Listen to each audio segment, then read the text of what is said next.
और इसीलिए कहा जाता है कि किस्मत और पत्नी भले ही कभी कभी परेशान करती है, किस्मत और पत्नी भले ही कभी कभी परेशान करती है, लेकिन जब साथ देती है तो जिंदगी बदल देती है। जब साथ देती है तो जिंदगी बदल देती है। आज पत्नी सीता जी ने ऐसा साथ दिया कि राम की जिंदगी को बदल दिया। और इसीलिए सब वस्तु पदार्थ ही महत्व के नहीं होते हैं।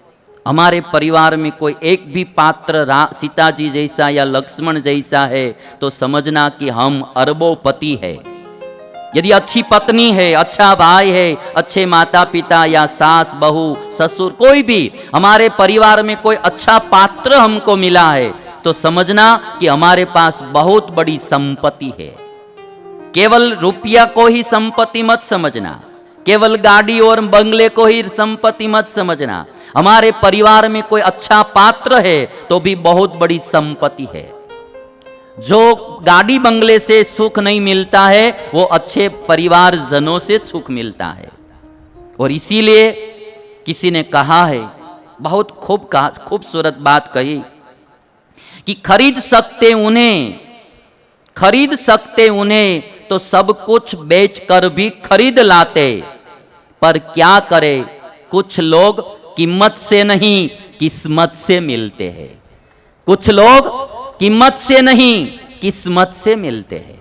खरीद सकते उन्हें तो सब कुछ बेचकर भी खरीद लाते, पर क्या करे कुछ लोग कीमत से नहीं किस्मत से मिलते हैं। लक्ष्मण जैसा भाई और सीता जैसी पत्नी वो कीमत से नहीं मिलते, वो किस्मत से मिलते हैं। और इसीलिए कोई अच्छा पात्र यदि हमको मिल गया हो तो जीवन में उनकी कीमत समझना, उनकी कदर करना सीखना। वो पात्र जब चला जाता है तब पता चलता है कि ये हमारे बीच में होते तो बहुत अच्छा था। जब साथ में होते हैं तब पता नहीं चलता है, किंतु जब वो पात्र हमसे अलग हो जाता है या तो इस दुनिया को छोड़कर चला जाता है तब पता चलता है कि ये साथ में होते तो बहुत अच्छा था। और इसीलिए किसी ने कहा कि जो वफादार लोग होते हैं ना वो संकट में भी साथ देते हैं। स्वार्थी लोग संकट में दूर चले जाते हैं, वफादार लोग होते हैं वो संकट में भी साथ देते हैं। किसी ने कहा है कि औलाद की वफादारी का पता बुढ़ापे में चलता है। औलाद की वफादारी का पता बुढ़ापे में चलता है।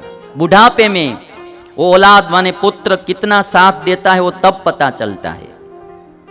बहन की वफादारी का पता उसकी जवानी में चलता है कि वो जवानी में क्या करती है, कैसे जीवन जीती है, हमारी कुल परंपरा के अनुसार रहती है या नहीं रहती है, उसकी जवानी में पता चलता है।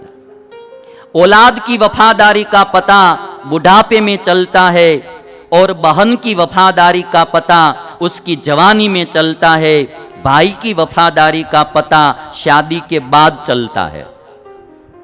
जब तक शादी नहीं होती है तब तक तो भाई भाई में प्रीति ही होती है। शादी हो जाने के बाद पता चलता है कि अब कितने साथ में रहेंगे या साथ में नहीं रहेंगे।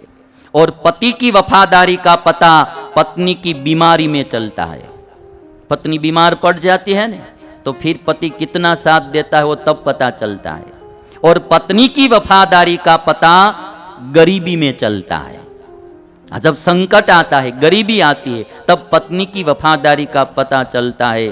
और दोस्त की वफादारी का पता परेशानी में चलता है। जब हम परेशान होते हैं तब दोस्त कितना साथ देता है वो तब पता चलता है। और आज राम के साथ दो पात्र मिल गए। और इसीलिए कभी परिवारजनों में किसी को संकट आता है तो साथ देना, थोड़ी मदद करना, ज़्यादा नहीं थोड़ी मदद करना, तो भी वो उबर जाएंगे और आत्मघात या आत्महत्या करते रुक जाएंगे। इसलिए परिवारजनों में मदद जरूर करना। यदि कुछ भी सहाय करना है तो पहले परिवारजनों को करना। अपने वो नहीं होते हैं जो तस्वीर में साथ खड़े होते हैं, अपने वो है जो तकलीफ में साथ खड़े होते हैं। तकलीफ में जो साथ खड़े होते, अपने वो नहीं है जो तस्वीर में साथ खड़े होते हैं, अपने वो है जो तकलीफ में साथ खड़े होते हैं। और इसीलिए कहते हैं कि वक्त का पता नहीं चलता अपनों के साथ, वक्त का पता नहीं चलता अपनों के साथ। यदि अपने लोग साथ में होते हैं तो वक्त का पता नहीं चलता, पर अपनों का पता चलता है वक्त के साथ। जब बुरा वक्त आता है तब पता चलता है कि अपने कौन है और पराये कौन है। और इसीलिए कहते हैं कि अपनापन तो हर कोई दिखाता है, अपनापन तो हर कोई दिखाता है, अपना कौन है यह तो वक्त बताता है। अपना कौन है यह तो वक्त बताता है। आज जब राम पर संकट आया तब राम को पता चलेगा कि अपना कौन है। सीता और लक्ष्मण अपने हैं। और इसीलिए आज राम के साथ लक्ष्मण और सीता जी चले, वन में जाने के लिए तैयार हुए हैं।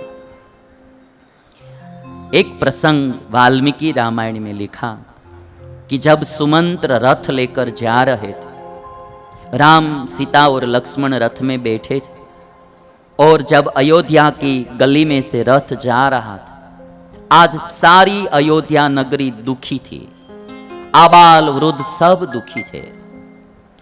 आज पूरी अयोध्या नगरी रो रही थी। ऐसा कहा जाता है कि जब राम वन में गए तो अयोध्या में जिस मां ने पहले पुत्र को ही जन्म दिया था, उस मां को पुत्र के जन्म की भी खुशी नहीं थी, राम गमन का दुख था। ये वाल्मीकि रामायण में लिखा है। जिस मां ने अयोध्या में पहले पुत्र को जन्म दिया है, वो पुत्र के जन्म की खुशी नहीं थी, राम की विदाई, राम के वियोग का दुख था।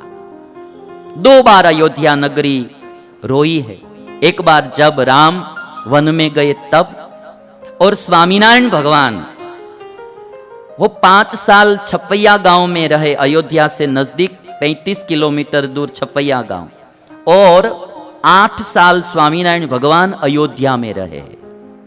स्वामीनारायण भगवान का बचपन का नाम था घनश्याम, और उनके पिताजी का नाम था हरिप्रसाद। उनकी सरनेम थी पांडे। घनश्याम हरिप्रसाद पांडे स्वामीनारायण भगवान का नाम पूरा था। और 8 साल अयोध्या में स्वामीनारायण भगवान रहे। आज भी अयोध्या में स्वामीनारायण भगवान का वह घर भी है। रेलवे स्टेशन से बिल्कुल नजदीक में आज बहुत बड़ा स्वामीनारायण भगवान का मंदिर अयोध्या में है। रेलवे स्टेशन के एकदम करीब करीब नजदीक में ही है। वहां स्वामीनारायण भगवान रहते थे। 11 साल की जब उम्र थी स्वामीनारायण भगवान की, बचपन में ही घर को छोड़कर भारत की यात्रा करने के लिए स्वामीनारायण भगवान निकल पड़े थे। और जब स्वामीनारायण भगवान अयोध्या छोड़कर गए तब भी अयोध्या रोई थी, और जब रामचंद्र भगवान अयोध्या छोड़कर वन में निकले तब भी अयोध्या